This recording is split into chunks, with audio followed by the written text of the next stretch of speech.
அனைவருக்கும் வணக்கம். Welcome to Joshna life style vlog. இன்றைக்கி நாம் கருவாட்டு குழம்பு தாங்க செய்ய போகிறோம். அதாவது கிராமத்து முறையில் நல்லா ருசியாக செய்ய போகிறோங்க. அது எப்படி செய்யலான்னு பார்க்கலாம் வாங்க. குழம்பு செய்கிறதுக்கு தேவையான பொருட்கள் தான் நாம் இப்போ பார்க்க போகிறோம். 2 வெங்காயம் பொடியாக கட் பண்ணி வச்சுருக்கேன். 2 பெரிய தக்காளி பொடியாக கட் பண்ணி வச்சுருக்கேன். ஒரு முழு பூண்டு ஓரளவு தோல் எடுத்துகிட்டு தட்டி வச்சுருக்கேன். 2 கொத்து கருவேப்பிலை, தேவையான அளவு கொத்தமல்லி எடுத்திருக்கேன். 1 கப் மொச்சக்கொட்டை ஒரு 5 மணி நேரம் நல்லா ஊற வச்சு எடுத்து வச்சுருக்கேங்க.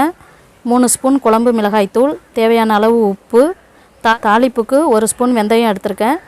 தேவையான அளவு புளி எடுத்திருக்கேன். குழம்புக்கு தேவையான புளி எடுத்திருக்கேன். நெத்திலி கருவாடை எடுத்திருக்கிறேன். தலையும் வாலும் எடுத்துகிட்டு சுத்தமாக க்ளீன் பண்ணி வச்சுருக்கேன். 1 கத்திரிக்காய் எடுத்துருக்குறேங்க. நீல வாக்கில் கட் பண்ணி தண்ணியில் போட்டு வச்சுருக்கேன். இதுதாங்க தேவையான பொருட்கள். வாங்க எப்படி செய்யலான்னு பார்க்கலாம். இப்போ நம்ம இந்த கருவாட்டில் நம்ம தண்ணி ஊற்றி ஊற வச்சிடலாங்க. அதன் பிறகு நம்ம குழம்பு தாளித்தோம்னா அதுக்குள்ளே இது ஊறிடுங்க. ஏன்னா காஞ்சி நல்லா ட்ரையாக இருக்குது பாருங்கள். அதுவும் இல்லாமல் மேலே லைட்டாக மண்ணுங்கன்னு தூசி எதனா இருக்குங்க. அதனால் வேண்டி நம்ம தண்ணி சேர்த்துட்டு இப்போ ஊற வச்சிடலாங்க.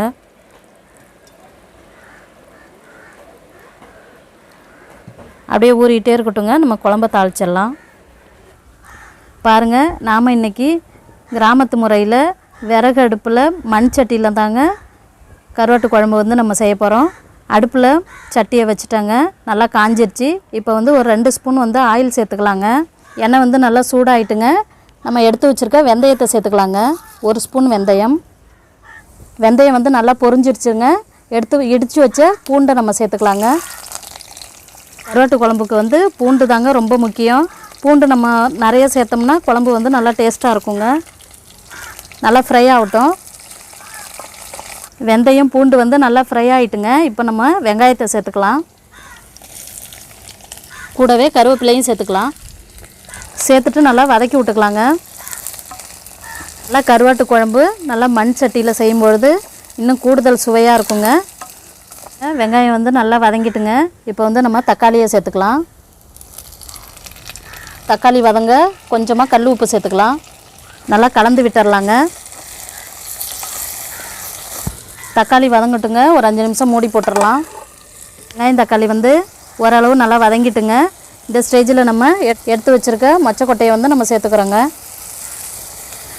நல்லா எண்ணெயோடு சேர்ந்து நல்லா வதங்கட்டுங்க.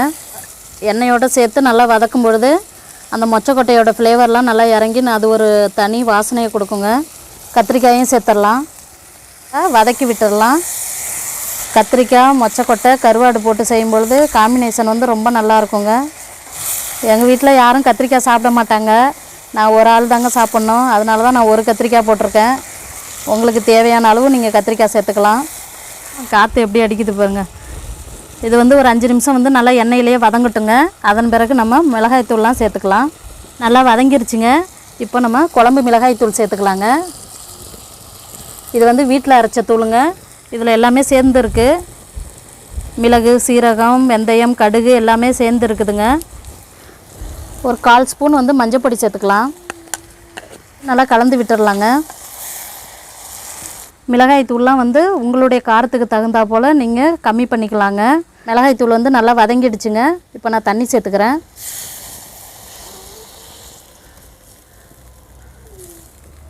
தேவையான அளவு உப்பு சேர்த்துக்கலாங்க. உப்பு பார்த்து சேர்த்துக்கணுங்க. என் கருவாட்டில் எப்போவுமே உப்பு அதிகமாக இருக்கும். இப்போ நான் எடுத்துருக்க கருவாட்டில் உப்பு கிடையாதுங்க. அதனால நான் சேர்த்துருக்கேன். நீங்கள் சேர்க்கும்பொழுது கருவாட்டில் எவ்வளோ உப்பு இருக்குதுன்னு பார்த்துட்டு அதுக்கு தகுந்தா போல் நீங்கள் உப்பு சேர்த்துக்கணும். இப்போ மூடி போட்டு வேக விடலாங்க. ஒரு 5 நிமிஷம் கழித்து பார்க்கலாம். குழம்பு நல்லா கொதிச்சுட்டு இருக்குது பாருங்கள். இந்த ஸ்டேஜில் நம்ம கரைச்சி வச்சுருக்க புளி தண்ணியை நம்ம சேர்த்துக்கலாங்க. நம்ம நல்லா கலந்து விட்டுறலாங்க. உப்புலாம் கரெக்டாக இருக்கான்னு செக் பண்ணிக்கலாங்க. புளியோட பச்சை வாசனை எல்லாம் போயிடுச்சுங்க. இப்போ நம்ம சுத்தம் பண்ணி வச்சுருக்க கருவாடை இப்போ லாஸ்ட்டாக நம்ம சேர்த்துக்க போகிறோம்.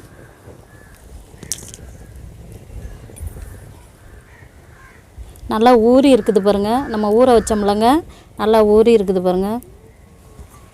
கலந்து விட்டுறலாங்க. இப்போ மூடி வச்சிடலாங்க. ஒரு 5 நிமிஷம் நல்லா வேகட்டுங்க. 5 நிமிஷம் ஆயிடுச்சுங்க. இப்போ நம்ம திறந்து பார்த்துடலாங்க. எண்ணெயெல்லாம் நல்லா ஓரத்தில் நல்லா பிரிஞ்சு வந்துடுச்சு பாருங்கள். குழம்பு வந்து நல்லா ரெடி ஆகிட்டுங்க. இப்போ இருக்கிற விறகெல்லாம் எடுத்துடலாங்க. அடுப்பு நம்ம அணைச்சிட்டோம், இருந்தாலும் அப்படியே கொதிச்சுக்கிட்டே இருக்குது பாருங்கள். ஏன்னா மண் சட்டி வந்து நல்லா ஹீட்டை வந்து நல்லா தக்க வச்சுக்கோங்க. அதனால் நம்ம அடுப்பு அணைச்சும் கூட கொதிச்சுக்கிட்டே இருக்குது பாருங்கள். இப்போ நம்ம கொத்தமல்லி இலை வந்து மேலே போட்டுடலாங்க. நல்லா ஒரு கிராமத்து சுவையில் நல்லா மண் சட்டி கருவாட்டு குழம்பு செமையாக இருக்குது பாருங்கள். நல்லா மணக்க மணக்க கருவாட்டு குழம்பு நல்லா கிராமத்து சுவையில் ரெடி ஆகிருக்குது பாருங்கள். நல்லா சுட சுட சாதத்தோடு சாப்பிடும்பொழுது பிரமாதமாக இருக்குங்க. நாங்கள் அப்படி தாங்க சாப்பிட போகிறோம். நீங்களும் உங்கள் வீட்டில் ட்ரை பண்ணி பாருங்கள். எப்படி இருக்குதுன்னு சொல்லி உங்கள் கருத்துக்களை எங்களுக்கு சொல்லுங்கள். இந்த வீடியோ உங்களுக்கு பிடிச்சிருந்தா ஒரு லைக் பண்ணுங்கள். ரொம்ப பிடிச்சிருந்தா உங்கள் ஃப்ரெண்ட்ஸுகளுக்கும் ஷேர் பண்ணுங்கள். இதுவரை சேனலை சப்ஸ்கிரைப் பண்ணாதவங்க மறக்காமல் சப்ஸ்கிரைப் பண்ணிடுங்க. நன்றி, வணக்கம்.